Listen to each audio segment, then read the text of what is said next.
히브리서는 예수님의 탁월성을 변증한 서신인데요. 히브리서 저자는 오늘 같이 읽은 본문에 앞서서 예수 그리스도는 천사보다 우월하신 존재임을 강조하고요. 그리고 오늘 본문에서는 예수님의 이 탁월성과 우월성을 증명하기 위해 모세와 비교해서 말씀하고 있습니다. 자, 그러면 히브리서 저자가 굳이 이스라엘 민족의 수많은 사람들 가운데 특별히 모세와 비교하는 이유가 무엇일까요? 그 이유는 이 히브리서를 받아볼 독자들은 구약과 유대 전통의 근거에서 과거의 신앙인 유대교로 돌아가려는 위험에 처해 있었기 때문이죠. 사실 유대인의 전통에서 모세는 이스라엘 백성들을 애굽의 종노릇 가운데서 해방시킨 민족의 영웅입니다. 그러므로 모세는 이스라엘 민족의 역사상 가장 큰 위치를 차지하고 있는 사람입니다. 그래서 이스라엘 민족이 가장 존경하는 인물을 두 명을 든다고 한다면 마태복음 1장 1절에 나타나고 있듯이 아브라함 그리고 모세, 이 두 사람을 이스라엘 민족의 가장 존경하는 인물로 세웁니다. 그런데 조금 구분하면 아브라함은 이스라엘 민족의 이 조상이라고 한다면 모세는 유대 종교의 창시자다라고 이야기할 수 있죠. 하나님과 아브라함의 관계를 마치 사적인 관계와 같은 성격으로 이야기하면 모세는 하나님과 이스라엘 민족이 공식적인 관계를 맺는 역할을 한 중요한 사람이죠. 그래서 유대 종교에 있어서 모세는 오히려 아브라함보다 더 뛰어난 그러한 위치를 차지하고 있는 사람입니다. 민수기 12장 8절에 보면 그와는 내가 대면하여 명백히 말하고 은밀한 말로 하지 아니하며 그는 여호와 영상을 보거늘 너희가 어찌하여 내 종 모세 비방하기를 두려워하지 아니하느냐라고 말씀하고 있어요. 즉 모세는 직접 하나님을 대면하여 본 사람이죠. 그리고 하나님의 말씀, 하나님의 율법을 계시받아 이스라엘 백성에게 전해준 사람입니다. 자, 그러므로 이스라엘 백성에게 있어서 모세는 절대적인 위치에 있는 분이었고요. 그래서 그들의 사고 속에는 이 천사들과 함께 모세를 구원의 중재자적 존재로 여겼던 것이죠. 그래서 히브리서 저자는 이제 그의 독자들이 예수 그리스도를 따르는 복음, 즉 기독교에서 다시 옛날 모세 율법을 따르는 유대교로 되돌아가지 않기 위해 예수님은 그들의 가장 존경하는 그리고 유대교의 창시자인 모세보다도 더 위대하시고 존귀하신 분임을 말씀하고 있는 것입니다. 그렇게 비교하면서 히브리서 저자는 우리가 소망의 확신과 자랑을 끝까지 굳게 잡으면 우리는 그리스도의 집이 된다. 즉 그리스도의 집이 된다라는 것은 하나님이 우리 가운데 임재하신다, 성령이 우리 가운데 동행하신다라는 의미와 같죠. 자, 그러면 하나님은 어떠한 사람과 함께 하시는가? 예수 그리스도는 어떠한 사람과 동행하시는가? 성령님은 어떠한 사람과 내주하시는가? 오늘 이 마지막 때를 살아가는 우리들은 하나님의 통치, 예수 그리스도의 그러한 다스림과 그리고 성령의 임재하심을 경험하지 않으면 우리는 이 악한 세상을 승리롭게 살아갈 수 없기에 오늘 이 밤 하나님의 임재하심과 예수 그리스도의 내주하심과 그리고 성령의 역사심을 경험하기 위해 우리는 어떠한 믿음으로 세워져야 될 것인가를 같이 한번 생각해 보며 결단하는 그런 시간이 되기를 원합니다. 먼저 성삼위 하나님은 어떠한 사람과 동행하시며 함께하시며 임재하시는가? 먼저 하나님께 충성하는 사람입니다. 자, 2절 말씀을 우리 함께 읽어보시겠습니다. 그는 자기를 세우신 이에게 신세라 쓰기를 온 집에서 한 것과 같이 하셨으니 아멘. 히브리서 저자는 모세와 예수님을 비교하기 전에 먼저 두 분 다 하나님께 충성했다라고 언급하죠. 오늘 본문 2절에 신실하다라는 말이 헬라어로 피스티스라는 말이고요. 그 뜻은 진실하다, 충성이다, 아멘이다 라는 뜻을 가지고 있죠. 그래서 옛날 성경에 보면 이 2절 말씀을 하나님 앞에 충성하기를, 피스티스를 충성으로 번역했습니다. 자, 아무튼 간에 하나님은 어떠한 사람을 귀히 여기시느냐? 변함없이 충성하는 사람을 하나님은 귀히 여기십니다. 어떠한 사람에게 주목하시느냐? 시편 101편 6절에 보면 내 눈이 이 땅에 충성된 자를 살펴 나와 함께 살게 할 것이다. 즉 충성된 자를 하나님이 주목하신다. 요한계시록 2장 10절에 우리가 잘 알듯이 이제 초대교회에 말씀하신 내용 속에 2장 10절 하반절에 보면 내가 죽도록 충성하라 그리하면 내가 생명의 면류관을 내게 주리라. 가장 영광스러운 면류관을 받을 수 있는 사람은 바로 피스토스, 충성의 사람이다 라는 것입니다.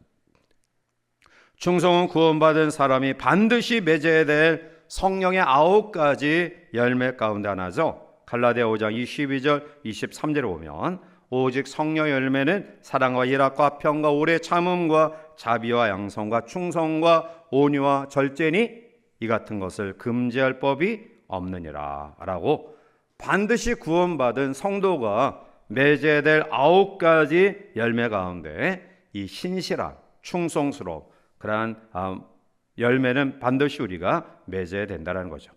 자, 따라서 히브리 저자는 예수님과 모세의 정체성을 비교하면서 예수님도 하나님께 충성했다.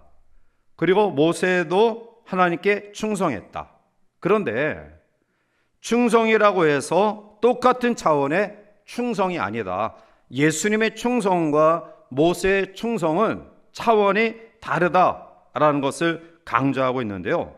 그 말씀이 바로 5절과 6절에 나타나고 있어요. 자, 우리 본문 5절과 6절을 함께 보겠습니다.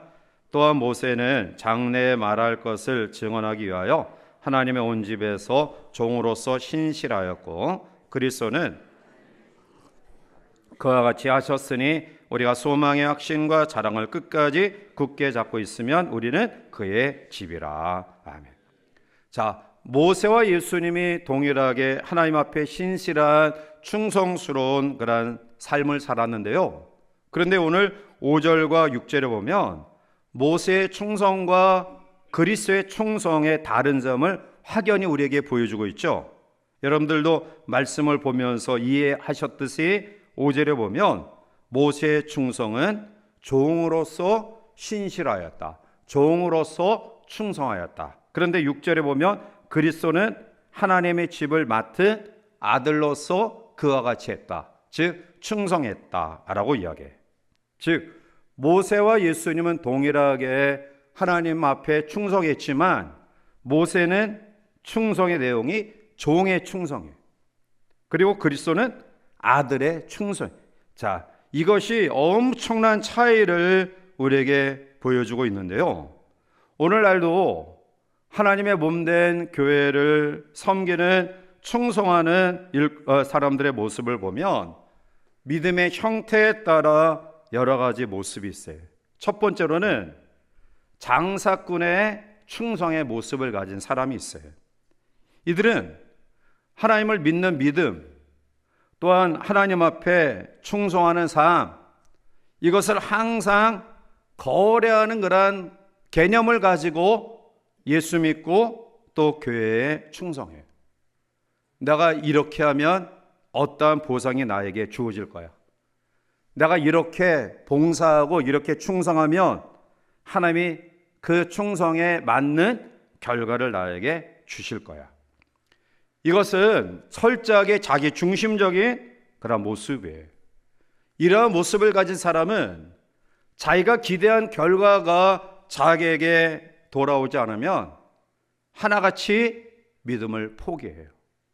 심지어는 가룟 유다 같이 예수님을 배반하고 저주하고 떠나는 그런 경우들이 있다라는 거예요. 두 번째로는 일꾼으로 충성하는 사람이 있어요. 자, 이들은 종의 의식을 가지고 충성하는데요. 그런데 이러한 사람들은 항상 일할 것을, 그 일 자체를 굉장히 크게 생각하는 사람들이에요. 자, 그런데 그 뜻은 귀하지만 과연 그 일을 크게 여기는 사람의 충성을 하나님이 보시면서 그게 얼마나 하나님 앞에 도움이 될까요? 천지를 창조하신 하나님, 말씀 하나로 사람을 죽고 살리게 하시는 그 하나님, 모든 것들을 통치하시고 다스리시는 하나님 앞에 사실 우리가 어떠한 일에 대하여 굉장히 크게 여기고 그것을 내가 열심히 한다, 이러한 모습들이 하나님 보시기에는 그렇게 큰 도움이 될 수 없다라는 거예요. 그런데 우리는 착각하죠. 나는 아주 굉장한 일꾼이야. 나는 굉장한 일을 교회에서 감당하고 있어. 이것을 하지 않으면 아무도 못해. 내가 없으면 교회 쓰러지고 망해. 그런데 하나님이 주인이신, 그리스도가 머리이신 교회가 그 한 사람의 개인의 충성스러움과 헌신이 없다고 해서 교회가 쓰러지고 망할까요? 하나님의 위대하심이, 하나님의 전능하심이, 하나님의 존귀하심이 그것 때문에 흔들리지 않아요. 우리는 하나님 앞에 충성할 때 자기 중심적으로 일을 해서는 안 돼요. 이것은 자기를 속이는 그런 사람이에요. 주님은 주의 일을 감당하는 마르다보다 주 앞에 말씀에 순종하는 마리아를 더 좋은 편을 선택했다라고 칭찬하셔요. 세 번째는 하나님 앞에 아들로 충성하는 삶을 살아가는 사람이 있어요. 하나님의 자녀라는 확고한 믿음을 가지고 하나님을 전폭적으로 신뢰하면서 기쁨과 평안으로 하나님의 일을 감당하는 사람. 우리는 어떠한 모습으로 하나님의 교회를 섬기고 충성해야 되느냐? 장사치처럼 보상을 바라고 또한 어떠한 일에 대해 위대함의 가치를 두면서 자기 중심적인 삶으로 하나님의 뜻과는 전혀 상관없는 봉사 충성의 삶이 아니라 아버지의 아들로서 그 아들됨에 감사하는 마음, 그 아들됨에 소중한 그런 믿음을 가지고 그런 의식을 가지고 충성하는 삶을 살아야 될 것입니다. 오늘 본문 5절에서 모세는 어떻게 충성했다고 말씀하고 있습니까? 종으로 충성했다라고 이야기해요. 구약의 대부분의 선지들은 사실상 일꾼으로 충성한 사람들이에요. 그들은 하나님 앞에 정말 기억에 남을 만한 모습들로 충성을 했죠. 유대인의 해방을 주도했던 위대한 지도자, 오늘 본문에 나타난 모세도 훌륭한 일꾼이고요. 모세의 후계자로 가나안 정복 전쟁을 훌륭하게 완수한 여호수아도 훌륭한 일꾼이에요. 이스라엘의 기초석을 든든히 세웠던 다윗도 훌륭한 일꾼이고요. 하나님의 불을 끌어내렸던, 예수님 외에 가장 많은 기사와 이적이 나타났던 선지자 엘리야도 훌륭한 일꾼이에요.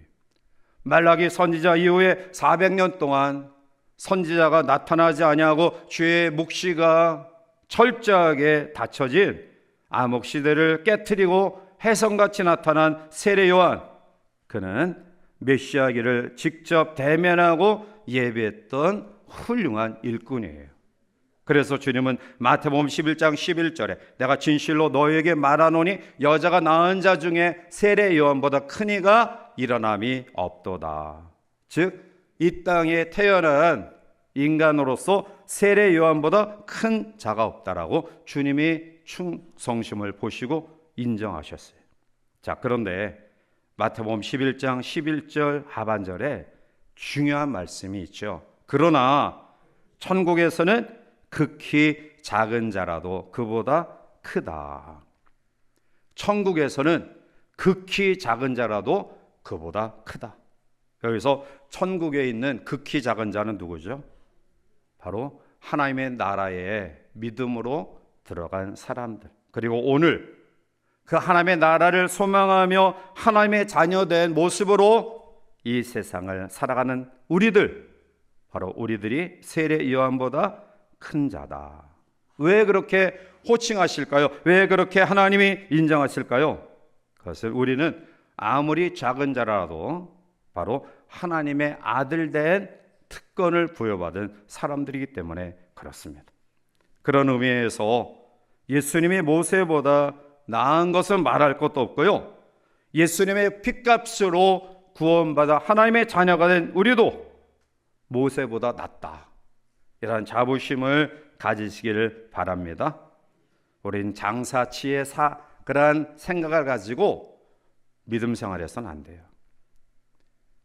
신앙생활은 하나님 앞에 어떠한 계약을 통해서 주고받는 그러한 삶이 아니에요. 철저히 일방적으로 하나님께서 우리에게 언약 백성으로 세워주시고 여전히 우리가 부족하고 무지하지만 결코 포기하지 아니하시고 우리를 붙들어 주시는 은혜 가운데 거하는 사람들이다. 계약보다 은혜가 항상 앞서는 삶을 살아가는 특권을 부여받은 하나님의 아들이다. 그래서 모세가 종으로 충성했지만, 그것도 소중하고 귀한 것이지만, 그러나 그리스도가 더 위대하고 존귀하고 고귀한 것은 바로 예수님은 아들로 충성했다. 오늘 우리는 어떠한 마음으로 신앙생활하고 있습니까? 여러분들은 지금까지 어떠한 의식을 가지고 신앙생활에 가고 계시며 앞으로 어떻게 살아가시기를 원하십니까? 오늘 우리는 과연 장사꾼의 모습을 가지고 착각하고 신앙생활하고 있지는 아니한지, 또한 우리는 일꾼의 그러한 모습을 가지고 정말 본질적으로 더 중요한 부분을 놓치고 가시적이고 보여지는 어떤 업적과 그러한 눈에 보이는 것들로 우리의 중심을 두고 살아가고 있지는 아니한지, 우리는 하나님의 자녀, 말할 수 없는 그 은혜로 하나님의 자녀 되었음을 기억하고요, 자녀 삼으신 아버지의 그 마음을 헤아려 감사와 기쁨으로 우리의 주어진 삶을 살아가시기를 주의 이름으로 축원합니다. 두 번째로는 어떠한 사람과 하나님이 함께 하시느냐, 어떠한 사람과 동행하시며 성령의 임재하심이 우리 가운데 있느냐. 두 번째로 오늘 본문은 교회를 섬기는 사람과 함께 하심을 이야기하죠. 자, 우리 3절 넘어가서 같이 읽어보겠습니다. 그는 모세보다 더욱 영광을 받을 만한 것이 그 집보다 더욱 존귀한 같으니라. 아멘. 히브리서 저자는 예수님을 오늘 3절에 두 가지로 표현하고 3절에 먼저 어떻게 표현하고 있냐면, 그는 모세보다 더욱 영광을 받을 만한 분이다. 자, 그 다음에 6절에 조금 전에 우리가 말씀을 받듯이 6절 상반절을 보면 하나님의 집을 맡은 아들로서 충성하고 그리고 헌신했다라고 이야기해요. 자, 그러면 먼저 영광을 받으실 분으로 예수님을 표현하고 있어요. 예수님이 왜 모세보다 영광을 받으셔야 할까요? 모세는 집의 한 부분으로 집을 관리하는 입장이지만 예수님은 집을 지으신 분이기 때문이다. 여기서 집은 교회를 상징하고요, 집을 짓는 자는 교회의 머리 대신 그리스도를 상징해요. 예수님은 교회를 지으시고 하나님의 아들로서 교회를 충성스럽게 관리하셨습니다. 따라서 하나님의 임재, 하나님의 통치에 예수님과 동행하는 성령의 충만함을 경험하길 원한다고 한다면 예수님의 삶을 그대로 따라가면 돼요. 예수님은 하나님의 아들로서 교회를 섬겼어요. 오늘 우리의 마음속에 교회의 한 파트로 우리가 세워졌다라는 것에 만족하지 말고요. 오늘 아버지의 집의 아들로서 우리의 주어진 직임들을 감당하는 우리 모두가 되시기를 바랍니다. 그렇게 살면 성령 충만함의 임재하심과 역사하심이 우리 가운데 날마다 임하게 될 줄 믿습니다. 지난주 오전에도 제가 말씀드리는 가운데 미국의 백화점 왕인 존 와나메이카라는 분이 계신데요. 그는 처음에 어렵게 삶을 출발하면서 벽돌 공장의 직원으로 사회생활을 시작했어요. 그런데 그가 자기가 섬기는 교회가 오늘같이 비만 오면 진흙탕이 되어버리니까 그는 자기가 받는 주급으로 벽돌을 사서 그 진흙투성이인 그러한 교회 뜰에 하나씩 벽돌을 깔았어요. 그러면서 나중에는 그 교회 뜰을 다 벽돌로 깔았습니다. 그는 그 과정 속에 자기가 받은 주급, 그러한 일당으로 교회의 이 흙덩이의 그러한 상태를 조금씩 이제 메꿔 가니까 너무나 삶이 행복하고 기쁨이 넘치는, 그리고 자기 헌신으로 교우들도 이제는 어려움이 없이 편안하게 또 교회 마당을 밟고 다니니까 더 기쁜 거예요. 자기가 기쁜 것보다 성도들이 기쁘니까 더 행복한 거예요. 그래서 그의 마음속에 다짐하고 기도합니다. 하나님, 내가 이후에 하나님의 일을 더 귀하게, 더 많이 하고 싶습니다. 이런 기도를 가지고 그의 신앙생활을 이어가니까 하나님이 그에게 축복의 문까지 열어주셨어요. 결국 그는 백화점 왕이 되었고요. 미국의 최신부 장관까지 오르게 되죠. 그럼에도 불구하고 그는 그 많은 돈을 자기 개인을 위해 사용하지 않고요. 교회와 사회 사업을 위해 헌신했고요. 특히 젊은이들을 믿음으로 키우는데 헌신했고요. 우리가 잘 알듯이 이 YMCA도 그의 전폭적인 후원으로 세계적인 기독교 단체로 성장하였습니다. 오늘 우리들의 마음속에 하나님의 임재하심, 하나님의 축복하심, 하나님의 다스리심, 하나님의 인도하심을 경험하기를 원한다고 한다면 오늘 아들로서 섬김의 삶, 하나님 앞에 이러한 섬김이 우리 가운데 넘쳐나서 우리가 기도하는 것 이상, 기대하는 것 이상의 우리의 삶과 가정과 가문과 우리의 모든 그러한 사역의 현장 속에 놀라운 축복을 경험하는 하나님의 사람들이 되시기를 주님의 이름으로 축원합니다. 세 번째는 확신과 인내의 사람이에요.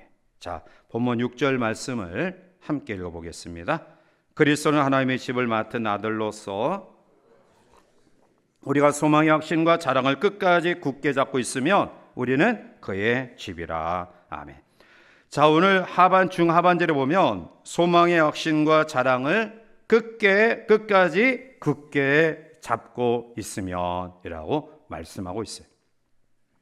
소망이 우리에게 주는 바를 확신 있게, 그리고 자랑스럽게 의식하면서 인내하며 지킨다라는 뜻으로 풀이할 수 있겠죠.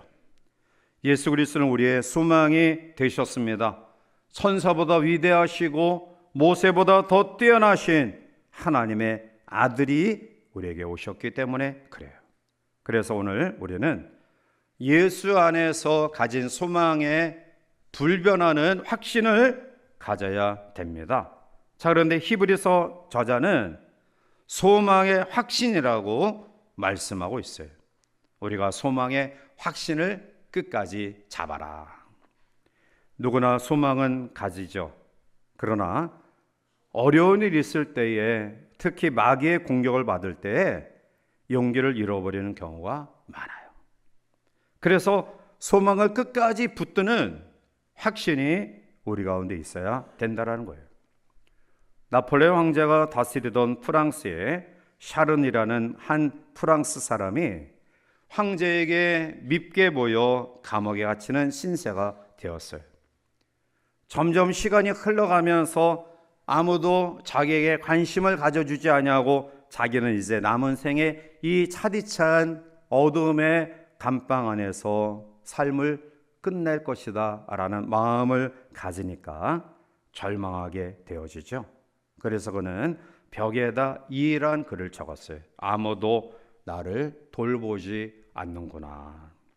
소망을 잃어버리고 절망 가운데 살아가던 샤르니가 어느 날 감옥 바닥 그 틈 사이에, 돌 틈 사이에 푸른 싹 하나가 나온 것을 보고요, 간수가 그에게 식용으로 주는 음료수를 매일 조금씩 부으면서 키우게 됩니다. 그런데 놀랍게 그 칠흑 같은 차디찬 감옥 안에 돌틈 사이에 싹이 났던 그것이 아름다운 꽃을 피우게 되었어요. 그때부터 이 샤르니 마음속에 소망이 생겼습니다. 그래서 그는 이전에 썼던 글을 지우고 이처럼 고쳤습니다. 하나님은 차디찬 감방 안에 있는 나를 돌보신다. 아무도 나를 돌보지 않는다라는 절망감을 가진 샤르니는 그 감옥 안에서 피어난 한 송이의 꽃을 보고 하나님은 여전히 나를 돌보신다 라는 믿음을 가지게 되었고요. 그런데 감옥 안에 아름다운 꽃이 피었다라는 소문이 결국 조세핀 여왕의 귀에 들어가게 되었고요. 여왕은 꽃을 진심으로 사랑하고 돌보는 사람은 결코 나쁜 사람일 수 없다라고 황제에게 간언해서 그의 석방을 도와 샤르니는 아무도 예측할 수 없었던, 자신도 포기할 수밖에 없었던 그 감옥 안에서 석방이 되었고요. 그는 감옥의 안에 핀 꽃을 집으로 가져와 꽃의 생명이 다하기까지 잘 가꾸었다고 해요. 여러분, 우리가 그냥 넘길 수 있는 것이지만 소망은 생명이에요.